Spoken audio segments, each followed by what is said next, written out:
कभी दुनिया के मैप को इस नज़रिए से देखा है? सोचिए, अमेरिका के टॉप हॉस्पिटल से लेकर यूके की पार्लियामेंट तक, दुबई के बड़े बड़े बिजनेस टावर्स से लेकर ऑस्ट्रेलिया और कनाडा के नए स्टार्टअप्स तक, और हाँ, सिलिकॉन वैली के बोर्डरूम्स में तो खास तौर पे आपको हर जगह लीडरशिप की टॉप पोजीशंस पर इंडियंस मिलेंगे। आज के इस एक्सप्लेनर में हम इसी फिनोमेना को डिकोड करने वाले हैं। आखिर ये ग्लोबल फुटप्रिंट इतना विशाल कैसे हो गया? ऐसी कौन सी ताकत है जो इस 1.4 बिलियन लोगों के माइंडसेट को हर नए सिस्टम में घुसकर जीतने का जज्बा देती है? चलिए समझते हैं। तो सबसे पहले इस स्केल को समझते हैं। 35.4 मिलियन यानी लगभग 3.5 करोड़ से ज्यादा लोग। ये इंडिया के मिनिस्ट्री ऑफ एक्सटर्नल अफेयर्स का डेटा है। अब आप ये सोचिए, इतने तो दुनिया के कई देशों की पूरी आबादी भी नहीं होती। एक तरह से देखा जाए तो ये बेसिकली एक देश के बाहर एक और पूरा का पूरा देश बसा हुआ है। ये सिर्फ एक आंकड़ा नहीं है दोस्तों, ये एक बहुत बड़ा आपस में डीपली जुड़ा हुआ ग्लोबल नेटवर्क है। अपनी मिट्टी से निकलकर पूरी दुनिया में इस तरह से छा जाना सच में एक हिस्टोरिकल फिनोमेना है। अब आते हैं पहले हिस्से पर, the ultimate adaptation super power. आखिर इंडियंस किसी भी नए देश, नए कल्चर में इतनी आसानी से सर्वाइव और सक्सीड कैसे कर लेते हैं? इसके पीछे ना बचपन से मिली एक सर्वाइवल ट्रेनिंग काम करती है। देखिए, जो चीजें आमतौर पर लोगों को परेशान करती हैं, उन्हें यहाँ एक सुपर पावर में बदल दिया जाता है। भयंकर गर्मी बर्दाश्त करना, भारी भीड़ में अपना रास्ता निकालना, बचपन से ही एक्सट्रीम कंपटीशन की आदत होना, और सबसे जरूरी, कम रिसोर्सेज में बेस्ट रिजल्ट निकालना। जहां दुनिया भर में लोग थोड़ी सी प्रॉब्लम आने पर रुक जाते हैं, वहां ये रिसोर्सफुल माइंडसेट अपना रास्ता खुद निकालता है, जिसे हम आम बोलचाल में जुगाड़ कहते हैं ना। बस यही ट्रेनिंग ग्राउंड ग्लोबल मार्केट में एक अनबीटेबल एज देता है। चलिए आगे बढ़ते हैं। दूसरा सेक्शन है कॉन्करिंग द ग्लोबल मैप। जब ये एडेप्टेशन स्किल्स दुनिया के अलग अलग हिस्सों में पहुंचती हैं, तो रिजल्ट सच में कमाल के होते हैं। यूएस और यूके के एस्टैब्लिश्ड सिस्टम से लेकर गल्फ देशों का इंफ्रास्ट्रक्चर बिल्ड करने तक, स्पेसिफिक कम्युनिटीज ने अलग अलग सेक्टर्स को पूरी तरह डोमिनेट किया है। जैसे गुजराती कम्युनिटी को ही ले लीजिए। अपनी sharp business instinct, risk taking ability और कम्युनिटी फाइनेंस के दम पर उन्होंने एक विशाल ग्लोबल ट्रेड नेटवर्क खड़ा कर दिया है। वहीं दूसरी तरफ साउथ इंडियन टैलेंट अपनी आईटी और सॉफ्टवेयर स्किल्स से दुनिया के बड़े टेक हब्स की बैकबोन बन चुका है। और पंजाबी कम्युनिटी अपने हार्डवर्क और स्ट्रॉन्ग नेटवर्किंग के जरिए वो कनाडा, यूके और ऑस्ट्रेलिया में एग्रीकल्चर से लेकर ट्रांसपोर्ट और पॉलिटिक्स तक हर जगह छा गए हैं। एकदम perfect division of global labour. और इस ग्लोबल डोमिनेंस का सबसे विजिबल सिंबल अगर कोई है, तो वो आज की टेक इंडस्ट्री की टॉप लीडरशिप है। सुंदर पिचाई, सत्य नडेला, अरविंद कृष्णा, ये सिर्फ बड़े नाम नहीं है, ये इस बात का सबूत है कि एक सॉलिड सीईओ पाइपलाइन एग्जैक्टली कैसे काम करती है। इन लोगों ने अपने एकेडमिक रिगर, कंपटीशन बर्दाश्त करने की क्षमता और लंबे पेशेंस के साथ वो मुकाम हासिल किया है जिसका सपना हर प्रोफेशनल देखता है। सोचिए, एक वक्त था जब इंडियन सिर्फ वीजा की लंबी लाइन में खड़े होने के लिए जाने जाते थे, और आज वही लोग दुनिया की सबसे बड़ी टेक कंपनीज के बोर्डरूम्स में बैठकर आने वाले फ्यूचर का रास्ता डिसाइड कर रहे हैं। अब सवाल उठता है इसके पीछे के मोटिव का। तीसरा हिस्सा, फैमिली एंड फाइनेंशियल फ्यूल। इस इतने बड़े माइग्रेशन के पीछे आखिर ड्राइविंग फोर्स क्या है? ये फोर्स आती है एक बेहद मजबूत कल्चरल इकोसिस्टम से। वेस्टर्न मॉडल में क्या होता है?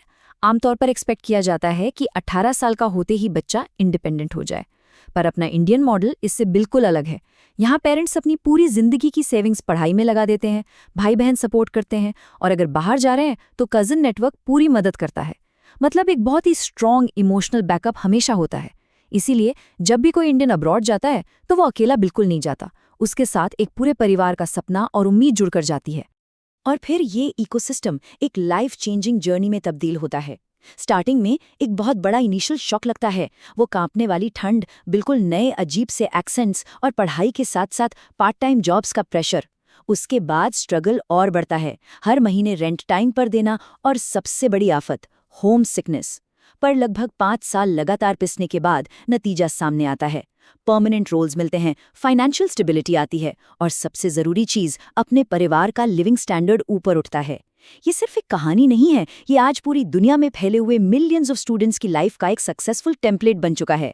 और दोस्तों, इस सारी मेहनत और पसीने का जो आर्थिक नतीजा निकलता है ना, वो सच में होश उड़ा देने वाला है।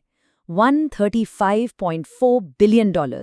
एक बार फिर सोचिए, $135.4 बिलियन।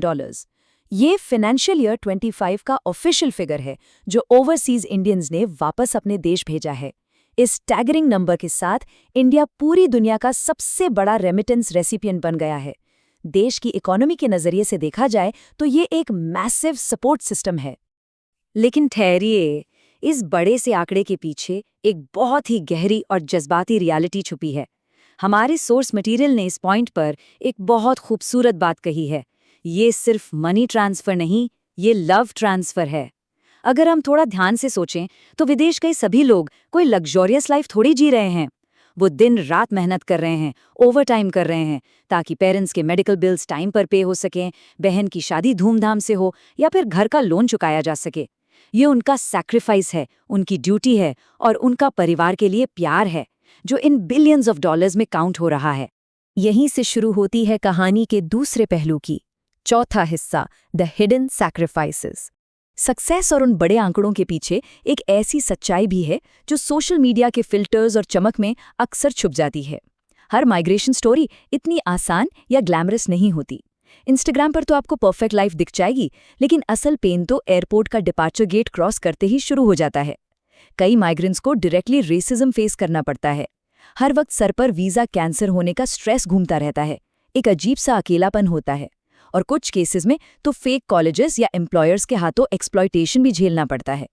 ऊपर से परिवार को सपोर्ट करने के लिए जो इतने भारी एजुकेशन लोन्स लिए जाते हैं, उनका प्रेशर अलग।